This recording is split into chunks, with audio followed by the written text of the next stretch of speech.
Welcome to the most honest review of the Meta Quest 3 you'll watch today. I'm going to show you the raw, unfiltered problems and tell you exactly who should and who shouldn't buy it. But here's what surprised me. After 2 weeks of daily use, I nearly returned it 5 times. Yet I'm keeping it. Therefore, if you're about to spend $600, you need to know why. For the best price, click the link in the description. Let's be clear. The marketing is phenomenal. Nearly 30% leap in resolution, twice the graphical power of the Quest 2, no wires and full-color pass-through that blends your world with the virtual. On paper, it's a slam dunk. The 4.5-star Amazon rating isn't lying about the potential. But the gap between that potential and your day-one experience is wider than a virtual reality canyon. Therefore, today we're not doing a spec sheet review. We're doing a reality check.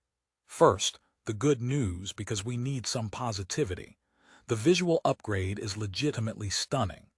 The 4K infinite display is sharp, the colors pop, and that wider field of view means you see more of the virtual world without tunnel vision. Playing a game like Red Matter 2 feels like you've upgraded from a standard TV to an IMAX screen inside your head.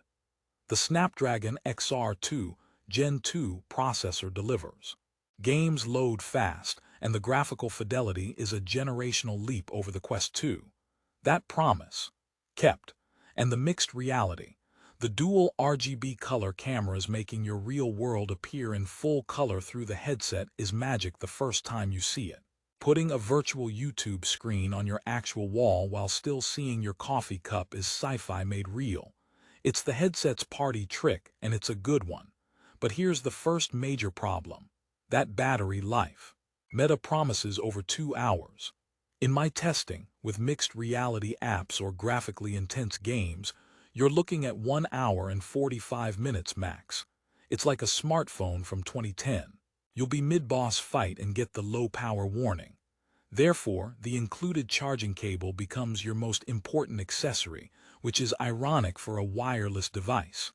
Let's talk comfort, or as I like to call it, the forehead crusher. The stock strap is a crime against ergonomics. It's a basic fabric band that puts all the pressure on your face. After 30 minutes, you'll have the infamous VR face, red lines imprinted on your forehead and cheeks. It feels like the headset is doing facial recognition the hard way. Meta clearly designed this to hit that $599 price point, knowing most people will immediately spend another $50, $80 on a third-party Elite strap with a battery. That's a hidden cost you must factor in, but we're not done with the accessories. Another joke, the charging situation. The headset uses a proprietary magnetic charging port. Lose that cable and you're searching the internet and paying a premium. It's not USB-C, it's a Meta cash grab. I tested it. A standard USB-C cable won't fit. Therefore, you're locked into their ecosystem for a simple charge. Combine this with the battery life, and you have a device that demands to be near an outlet. The untethered freedom suddenly feels very tethered to a power socket. Now, the library. You get instant access to 40+ games with a trial, which is great. The catalog is growing. But the elephant in the virtual room is the price of the software. Top-tier games are regularly $30, $40. To build a decent library, you could easily spend another $200, $300 on software. The Quest 3 is a gateway drug, and the games are the expensive addiction. This isn't a Quest 3 problem exclusively, but with the increased power, you'll want the premium experiences, and they come at a premium cost. Therefore, your $600 entry fee is just the beginning. Let's get into the nitty-gritty issues. The pass-through, while revolutionary, is not perfect. In low light, it gets grainy and laggy. Trying to use mixed reality in a dimly lit room is like looking through a potato camera from 2005. You need good, even lighting for it to feel seamless. Also, the Guardian system, the virtual boundary you draw, can be frustratingly sensitive. Move a couch slightly, and it demands you redraw the entire space. It's like an overly cautious robot butler who panics if you rearrange a pillow. and the fan noise. Under heavy load, you'll hear a faint whir from the cooling fan right by your ears. It's not loud, but it's constant in intense games, reminding you that there's a smartphone processor strapped to your face working overtime. It breaks the immersion just a little, but the biggest immersion breaker, reality itself. The field of view, while improved, still has binocular-like borders. You're always aware you're wearing a screen. It's not the visual singularity Meta's marketing might have you believe. Therefore, manage those expectations. So with all these problems, the battery, the comfort, the hidden costs, the imperfections, why did I say I'm keeping it? Because the magic, when it works, is undeniable. The moments where you forget about the headset and are truly transported are more frequent with the Quest 3 than any headset before it. Watching a movie on a giant virtual screen that feels 100 feet wide is an experience that justifies the price for a media lover. The workout apps make exercise fun.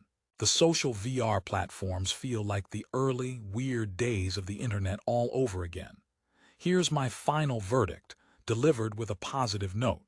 You should buy the Meta Quest 3 if you're a VR enthusiast upgrading from a Quest 2 or similar, and you want the best standalone experience available. You're a tech early adopter who loves experimenting with mixed reality and doesn't mind the quirks. You have an extra $150 budget immediately for a better head strap and a few must-have games. You understand it's a marathon device, not a sprint short. Daily sessions are where it shines, not 4-hour gaming marathons. You should not buy the Meta Quest 3 if this is your first VR headset and you're budget conscious. Get a Quest 2 on sale. It's still fantastic. You expect flawless, all-day battery life and perfect comfort out of the box. You hate the idea of mandatory extra purchases to enjoy a premium product. You get easily frustrated by beta-feeling software features. It's a flawed masterpiece. The problems are real and annoying, but the technological leap is also real and breathtaking. It's the most fun you can have with a computer on your face, even if that face gets a little sore. Therefore, if your curiosity about the future of entertainment outweighs the friction of today's tech limitations, this is your device. The resolution, the power, the sheer potential of mixed reality make the headaches worth it for the right person.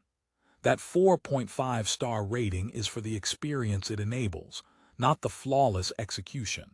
And for that experience, despite everything, I can't put it down.